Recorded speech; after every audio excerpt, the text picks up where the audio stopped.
कर्पूरगौरं करुणावतारं संसारसारं भुजगेन्द्रहारं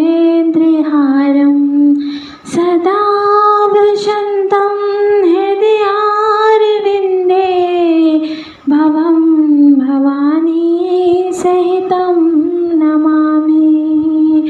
जो कपूर जैसे गौर वर्ण वाले हैं, करुणा के अवतार हैं, संसार के सार हैं और भुजंगों का हार धारण करते हुए वे भगवान शिव माता भवानी सहित मेरे हृदय में निवास करें और उन्हें मेरा नमन है। ओम नमः शिवाय।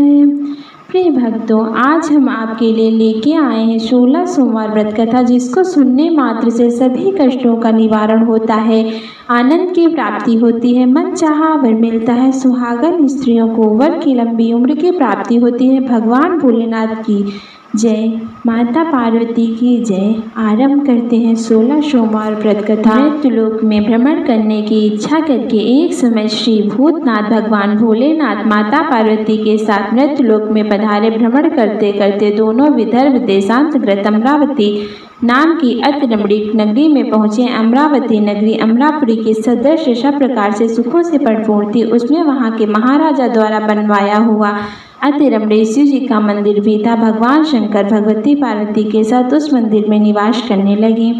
एक समय माता पार्वती भगवान भोलेनाथ को प्रसन्न देख मनोविनोद करने की इच्छा से बोली, हे महाराज, आज तो हम दोनों चौसर खेलेंगे। शिव जी ने प्राण प्रिय की बात को मान लिया और चौसर खेलने लगे। उसी समय का पुजारी ब्राह्मण मंदिर में पूजा करने को आया।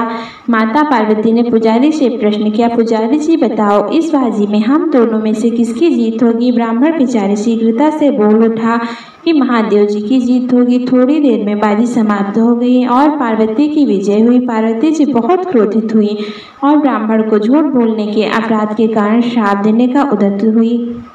भोलेनाथ ने माता पार्वती को बहुत समझाया, परंतु उन्होंने ब्राह्मण को कोढ़ी होने का श्राप दे ही दिया। कुछ समय बाद पार्वती जी ने श्राप पुजारी के शरीर में कोढ़ पैदा हो गया। वह अनेक प्रकार से दुखी रहने लगा। पुजारी को श्राप कष्ट भोगते हुए जब बहुत दिन हो गए, तब एक दिन देवलोक की अप्सरा शिव जी की पूजा हेतु उसी मंदिर में पधारी। पुजारी के कोढ़ के कष्ट को देखकर उसने बड़े दया भाव से उससे रोगी होने का कारण पूछा। पुजारी ने निसंकोच सारी बात बता दी। वे अप्सराएं बोली, हे पुजारी, अब तुम अधिक दुखी मत होना, भगवान भोलेनाथ तुम्हारे कष्ट दूर करेंगे। तुम सब व्रतों में श्रेष्ठ 16 सोमवार का व्रत भक्त भाव से किया करो। पुजारी से अप्सरा से विनम्र भाव से 16 सोमवार व्रत की विधि पूछी। अप्सरा ने बताया, 16 सोमवार को भक्ति के साथ व्रत करें, स्वच्छ वस्त्र पहने, संध्या व उपासना के बाद आधा शेर गेहूं का आटा लें, उसके 3 अंगा बनाएं और घी, गुड़, दीप, नैवेद्य, पुंगी फल, बेल पत्र, जनेऊ, जोड़ा, चंदन, अक्षत, पुष्पाद के द्वारा प्रदोष काल में भगवान शंकर का विधि से पूजन करें। तत्पश्चात तीनों अंगों में से एक शिव जी को अर्पण करें, बाकी 2 अंगों को शिव जी का प्रसाद समझकर उपस्थित जनों में बांट दें और आप भी प्रसाद पाएं। इस तिथि से 16 सोमवार व्रत करें। शत्रुओं सोमवार को पाव से गेहूं के आटे की बाटी का चूरमा बनाएं, उसमें घी और गुड़ मिलाकर चूरमा बनाएं, भगवान भोलेनाथ को भोगी लगाकर उपस्थित भक्तों में बांट दें। इसके बाद कुटुंब सहित प्रसाद लें। शिव जी की कृपा से उसके सभी मनोरथ पूर्ण हो जाते हैं। ऐसा कहकर अप्सराएं स्वर्ग को चली गईं। ब्राह्मण ने यथाविध 16 सोमवार व्रत किया तथा भगवान शिव की कृपा से रोग मुक्त होकर आनंद से रहने लगे। कुछ दिन बाद शिव जी और पार्वती फिर से उसी मंदिर में पधारे। ब्राह्मण को निरोग देकर पार्वती जी ने ब्राह्मण से रोग मुक्त होने का उपाय पूछा तो ब्राह्मण ने 16 सोमवार व्रत की कथा सुनाई। पार्वती जी अति प्रसन्न हो ब्राह्मण से व्रत की विधि पूछकर स्वयं व्रत करने को तैयार हो गए। व्रत करने के बाद उनकी मनोकामनाएं पूर्ण हुई तथा उनके रूठे पुत्र स्वामी कार्तिकेय स्वयं माता के आज्ञाकारी हुए। कार्तिकेय जी को अपना यह विचार परिवर्तन का रहस्य जानने की इच्छा हुई। वे माता से बोले, हे माता, आपने ऐसा कौन सा उपाय किया जिससे मेरा मन आपकी ओर आकर्षित हुआ? पार्वती जी ने वही 16 सोमवार व्रत की कथा उनको सुनाई। कार्तिकेय जी ने कहा, इस व्रत को मैं भी करूँगा। मेरा प्रिय मित्र ब्राह्मण बहुत दुखी दिल से परदेश गया है। मेरी उससे मिलने की बहुत इच्छा है। कार्तिकेय जी ने भी इस व्रत को किया और उनका प्रिय मित्र मिल गया। मित्र ने इस आकस्मिक मिलन का भेद कार्तिकेय जी से पूछा तो वे बोले, हे मित्र, हमने तुम्हारे मिलने की इच्छा करके 16 सोमवार का व्रत किया था। अब तो ब्राह्मण मित्र को अपने विवाह की बड़ी इच्छा हुई। उसने कार्तिकेय जी से व्रत की विधि पूछी और यथाविध व्रत किया। व्रत के प्रभाव से जब वह किसी कार्यवश विदेश गया तो वहाँ के राजा की लड़की का स्वयंवर था। राजा ने प्रण किया था कि जिस राजकुमार के गले में सब प्रकार संगृत में हथनी माला डालेगी, मैं उसी के साथ अपनी प्यारी पुत्री का विवाह करूंगा। शिवजी की कृपा से वह ब्राह्मण भी स्वयंवर देखने की इच्छा से राजसभा में एक ओर बैठ गया। नियत समय पर हथनी आई और उसने जयमाला उस ब्राह्मण के गले में डाल दी। राजा ने अपनी प्रतिज्ञा के अनुसार बड़ी धूमधाम से अपनी कन्या का विवाह उस ब्राह्मण के साथ कर दिया। ब्राह्मण को बहुत सा धन और सम्मान देकर संतुष्ट किया। ब्राह्मण सुंदर कन्या पाकर सुख से जीवन व्यतीत करने लगा। एक दिन राजकन्या ने अपनी पति से प्रश्न किया, हे प्राणनाथ, आपने ऐसा कौन सा भारी पुण्य किया जिससे प्रभाव से हथनी ने सब राजकुमारों को छोड़ आपको वरण किया? ब्राह्मण बोला, हे प्राणप्रिय, मैंने अपने मित्र कार्तिकेय जी के कथनानुसार 16 सोमवार का व्रत किया था, जिसके प्रभाव से मुझे तुम जैसी रूपवान पत्नी मिली। व्रत की महिमा सुनकर राजकन्या को बड़ा आश्चर्य हुआ। वह भी पुत्र की कामना करने व्रत करने लगी। शिवजी की दया से उसके घर में एक अति सुंदर, सुशील, धर्मात्मा और विद्वान पुत्र उत्पन्न हुआ। माता पिता दोनों उस देवदूत को पाकर अति प्रसन्न हुए और उसका लालन पालन भली प्रकार से करने लगे। जब पुत्र समझदार हुआ तो एक दिन उसने अपनी माता से प्रश्न किया, हे माँ, तुमने ऐसा कौन सा व्रत एवं तप किया जो मेरे जैसा पुत्र तुम्हारे गर्भ से उत्पन्न हुआ? माता ने 16 सोमवार व्रत की कथा पुत्र को बताई। पुत्र ने सब तरह के मनोरथ पूर्ण करने वाले सरल व्रत को सुना तो वह भी राज्य अधिकार पाने की इच्छा से हर सोमवार को यथाविध व्रत करने लगा। व्रत शुरू होने के बाद एक देश के वृद्ध राजा के दूतों ने आकर उसको राजकन्या के लिए वरण किया। राजा ने अपनी पुत्री का विवाह ऐसे सर्वगुण संपन्न ब्राह्मण युवक के साथ करके बड़ा सुख प्राप्त किया। व्रत राजा के दिवंगत हो जाने पर इसी ब्राह्मण युवक को सिंहासन पर बैठाया गया। क्योंकि दिवंगत राजा के कोई पुत्र नहीं था, राज्य का उत्तराधिकारी होकर भी वह ब्राह्मण पुत्र 16 सोमवार का व्रत करता रहा। जब 17वां सोमवार आया तो विप्र पुत्र ने अपनी प्रियतमा से पूजन सामग्री लेकर पूजा के लिए शिवालय में ले चलने को कहा, परंतु उसकी पत्नी ने उसकी आज्ञा की परवाह न की। दास दासियों द्वारा सामग्री शिवालय भिजवा दी, परंतु आप नहीं गई। जब राजा ने शिव जी का पूजन समाप्त किया तो आकाशवाणी हुई, राजा अपनी इष्ट रानी को राजमहल से निकाल दे, नहीं तो यह तेरा सर्वनाश कर देगी। आकाशवाणी सुनकर राजा के आश्चर्य का ठिकाना नहीं रहा। उसने मंत्र गृह में आकर अपने सभासदों को बुलाकर पूछा कि हे मंत्रियों, मुझे आज शिव जी की आकाशवाणी हुई है कि तू अपनी इस रानी को निकाल दे, नहीं तो तेरा सर्वनाश कर देगी। राज्य में मंत्री तथा सभा सद आदि सब विस्मय और दुखों में डूब गए, क्योंकि जिस कन्या के कारण राज मिला है, राजा उसी को निकालने का जाल रच रहा है। यह कैसे हो सकेगा?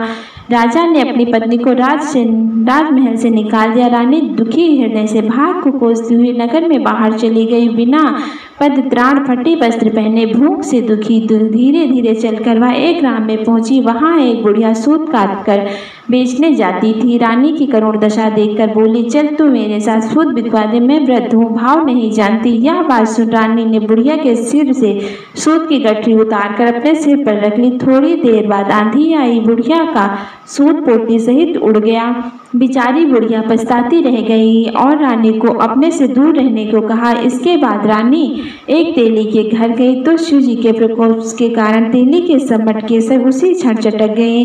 तेली ने भी रानी को अपने घर से निकाल दिया। अत्यंत दुख पाती हुई रानी एक नदी से तट पर गई तो नदी का समस्त जल सूख गया। तत्पश्चात रानी एक वन में गई, वहां सरोवर में पानी पीने गई।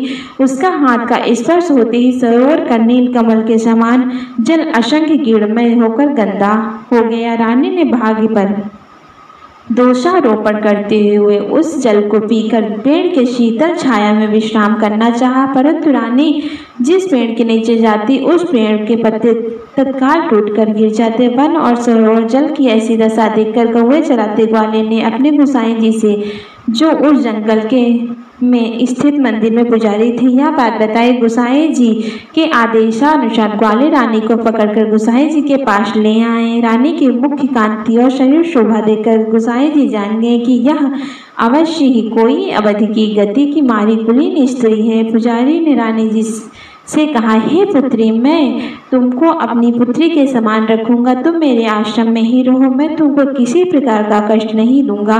गोसाई जी के वचन सुनकर रानी का धीरज हुआ, वह आश्रम में रहने लगी। रानी जो भोजन बनाती उसमें कीड़े पड़ जाते, जल भर कर लाती उसमें कीड़े पड़ जाते। रानी की यह दशा देख गोसाई जी बहुत दुखी हुए और रानी से बोले, बेटी, तुम्हारे ऊपर कौन से देवता का कोप है जिससे तुम्हारी ऐसी दशा है। पुजारी की बात सुन रानी ने शिव जी महाराज के पूजन का बहिष्कार करने की बात बताई तो पुजारी जी शिव जी महाराज की अनेक प्रकार से स्तुति करते हुए रानी से बोले, बेटी, तुम सब मनोरथ पूर्ण करने वाले 16 सोमवार व्रत को करो, उसके प्रभाव से अपने कष्ट से मुक्त हो सकोगे। गोसाई जी की बात मानकर रानी 16 सोमवार व्रत किए।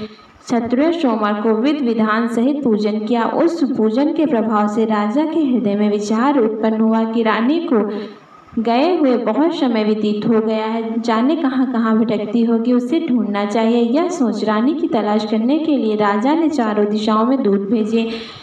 वे दूत रानी को ढूंढते हुए पुजारी के आश्रम में पहुंचे। वहां रानी को पाकर पुजारी से रानी को अपने साथ ले जाने का आग्रह करने लगे, परंतु पुजारी ने सब मना कर दिया। दूत चुपचाप लौट आए, महाराज को रानी का पता बतलाया। रानी को पता पाकर राजा स्वयं पुजारी के आश्रम में गए और पुजारी से कहा, महाराज, जो देवी आपके आश्रम में रहती है वह मेरी पत्नी है। शिव जी के कोप से मैंने इसको त्याग कर दिया था, अब इस पर से शिव जी का प्रकोप शांत हो गया है, इसलिए मैं इसे लेने आया हूँ। आप इसको मेरे साथ जाने की आज्ञा दीजिए। गोसाई जी ने राजा के वचन को सत्य समझकर रानी को राजा के साथ जाने की अनुमति दे दी। गोसाई जी की आज्ञा पाकर रानी प्रसन्न होकर राजा के साथ महल में चली गई।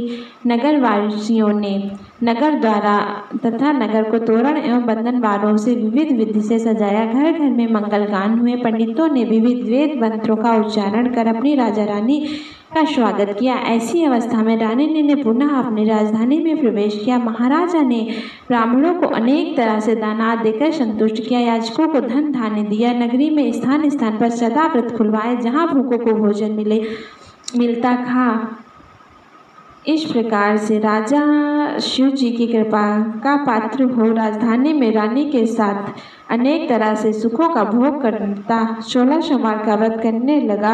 विधिवत शिव पूजन करते हुए इस श्लोक में अनेक सुखों को भोगने के पश्चात दोनों शिवपुरी को पधारे। जो मनुष्य मनसा वाचा करना भक्ति सहित 16 सोमवार का व्रत एवं पूजन इत्यादि विधिवत करता है, वह इस श्लोक में संसद सुखों को भोगकर अंत में शिवपुरी को प्राप्त होता है। यह व्रत सब मनोरथ पूर्ण करने वाला है।